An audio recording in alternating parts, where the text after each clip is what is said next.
दोस्तों, एक टीचर ने अपने बच्चों से कहा कि कल आप सभी को एक प्लास्टिक बैग में टमाटर लेकर आना है, लेकिन ध्यान रहे आपको उतने ही टमाटर लाने हैं जितने लोगों से आप नफरत करते हैं। यदि कोई बच्चा 3 लोगों से नफरत करता है तो उसे 3 टमाटर लाने होंगे। अगले दिन बच्चे टमाटर लेकर स्कूल पहुँचे और टीचर को दिखाने लगे। किसी के पास 2 टमाटर थे तो कुछ के पास 6-7 टमाटर भी थे। टीचर ने कहा, अब आप सभी अगले 1 सप्ताह तक जहाँ भी जाएंगे तो अपने साथ इस टमाटर को भी ले जाएंगे जो आपके पास है। बच्चों ने कहा, ठीक है सर। 6 दिन बाद टीचर ने फिर बच्चों से पूछा, क्या आप लोगों को अपने साथ हर जगह टमाटर ले जाने में मजा आ रहा है? बच्चों ने उत्तर दिया, सर टमाटर से गंध आ रही है, इसे हमेशा अपने साथ ले जाना बड़ा मुश्किल हो रहा है। इस पर टीचर मुस्कुराए और बोले, यदि आप 1 सप्ताह तक खराब टमाटर की गंध को सहन नहीं कर सकते तो जरा सोचो नफरत की कड़वाहट का आपके दिल पर क्या प्रभाव।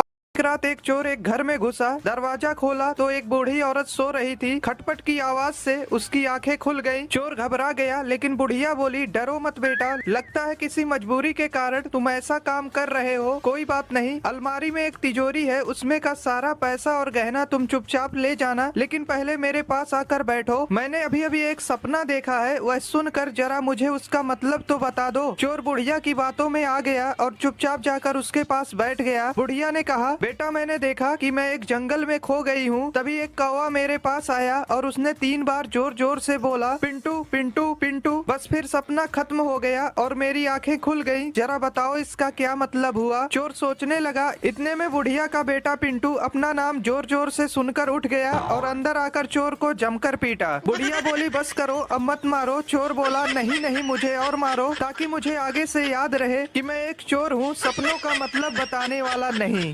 डॉक्टर साहब, खांसी की दवाई दे दो। ये दवाई 2 चम्मच सुबह, 2 चम्मच दोपहर को और 2 चम्मच रात को लेनी है। अपनी दवाई अपने पास रखो। ऐसे तो हमारे घर के सारे चम्मच ही खत्म हो जाएंगे।